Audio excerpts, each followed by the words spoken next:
Hello everyone, in this week's video Steve is back preparing another fossil. The process of fossil preparation varies from specimen to specimen, but will generally involve some of the same tools. In Steve's case he tends to use an air pen and an air abrasive, which will both be used in today's video. The specimen Steve is preparing today is a Plesiosaur Rib. Now, although a pretty cool find, scientifically it isn't that significant as it can't tell us much about the animal it came from. The idea of today's preparation is to completely separate the bone from the matrix, and once Steve has done this, the rib will be glued back together, catalogued, and then added to the reserve collection for perhaps an occasion where someone does need these different plesiosaur ribs for scientific purposes.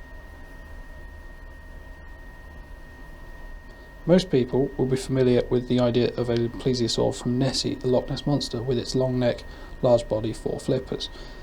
However, unless you believe, the only kind of modern counterpart which has similar characteristics would be a turtle with its 4 flippers and large body, and they have been used and studied in relation to perhaps how these animals would have moved.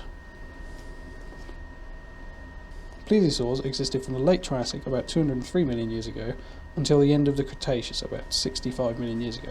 Across that time they varied dramatically in both shape and size. The family divided into 2 main groups during the Jurassic, the Plesiosaurs and the Pliosaurs, or the short-necked Plesiosaurs and the long-necked Plesiosaurs.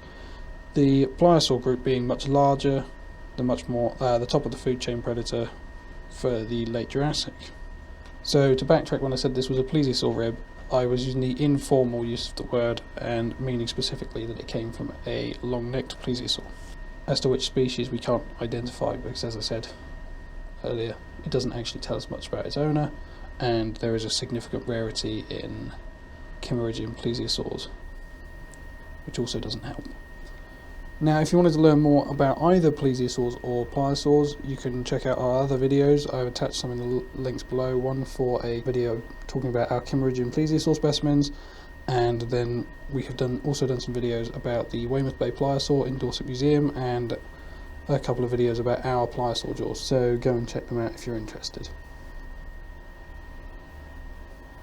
As you can see, the rib is in parts. This is due to natural faults in the matrix.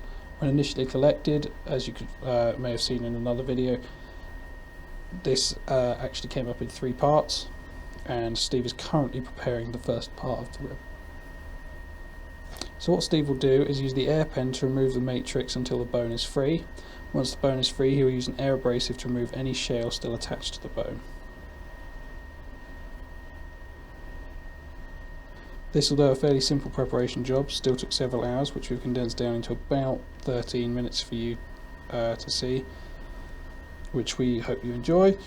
As a museum, all support we can get is greatly appreciated, so if you have tuned in today, please subscribe to the channel and keep watching what we do.